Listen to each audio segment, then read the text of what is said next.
Today is the 11/12/89. We're at the Arkansas River in Pueblo on the levee. This levee was built during a big flood, a major disastrous flood of around 1920 or 21. Killed a lot of people and it messed up the city quite bad. Anyway, about six years ago, this work was done. Hello, Paranoia. I don't know if it's visible. It's five cats and attached to 5 birds. And not long ago, there was a major sewer explosion here, blew up, and the TV people came down from Denver, and it was quite a picture, quite a sight to see Hello Paranoia and the shit flying. At any rate, when we first started to do paintings here, we had to do it at night, and they were trying to arrest us in that they thought it was terrible, illegal, and blasphemous. And it's a very uptight city. It's a sort of a Nazi city controlled by a handful of people, and everyone has their little fascistic feudal power. The poets, the artists, and there's always the school, the university.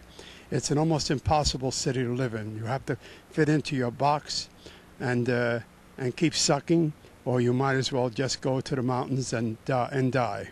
It's an impossible city for an artist to survive. So that what we produce basically is to kill every budding artist, and as I say, the people that control it, to make sure that they never bud out and blossom out.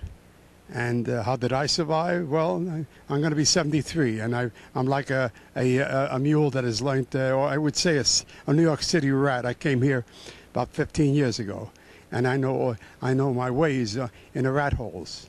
And this is a rat-infested city. It's a pity because the people are the diamonds of the earth, not the salt. Good people, and they can take so much, and they keep taking so much. But there's going to be a time, when the flood, just like the Arkansas River broke, the people will break in time.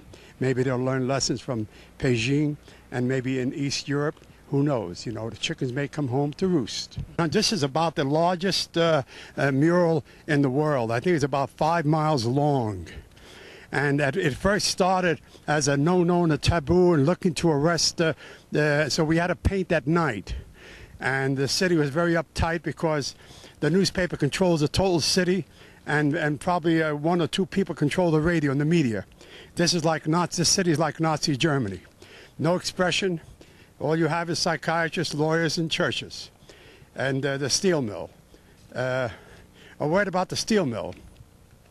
The steel mill was owned by the Rockefellers, and during the Ludlow massacre at the maybe around 1910 somewheres, I don't know, around 13, 14, Rockefeller sent National Guards, and they massacred the basically the strikers.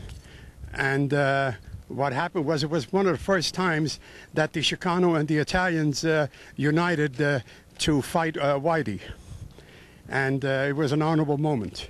But a word about the Rockefellers: they owned the largest steel mill, and the Guggenheims owned the smelters. And a word about the Rockefellers is that right after World War II, the Rockefellers bought into Mitsubishi. And the irony of it all is that Mitsubishi bought the Rockefeller Center recently, and no one is aware that the city is on the balls of its ass because the steel mill, in other words, Korea and Japan, wiped out the steel industry and wiped out Pueblo as a result of it. So that all we have is little minor war industries like storage of chemical toxic poisons. Now they want to put the nuclear waste here. In other words, it's the asshole of America, the asshole of Colorado, and it's treated like dirt. The people have no way to speak. We're about 5 nations here, 5 distinct different ethnic groups.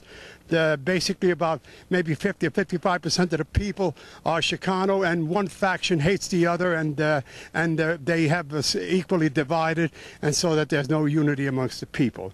And it's a matter of divide and conquer. So when did this start to become an official thing? It became official when there were too many to arrest. I don't know distinctly, exactly, but I would say maybe 8 years ago, something like that. And now they sponsor you to? Oh yeah, now the paint, all the paint companies give us free surplus. They get publicity, you know, and now it's all right. It's quite all right. Everything is all right. The main thing is that anyone that breaks out of the norm is arrested. Anyone that says a word out of conformity or out of the box or out of the ice age is arrested and or destroyed.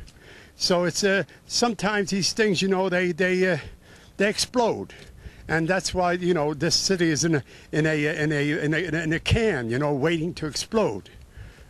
And so that the power structure is so, you know, satisfied, getting fat and slowly smiling, but never realizing that, you know, chickens are going to come home to roost. Quack quack. You're looking at another one of my works, Adjust or Adjust, which is a cat and a rat on top of it. But I didn't notice that they added on something else to the right of it. I don't know what was the idea. I guess everybody's trying to say something, even bicycle wheels. Can you hear the river? Much better than my voice.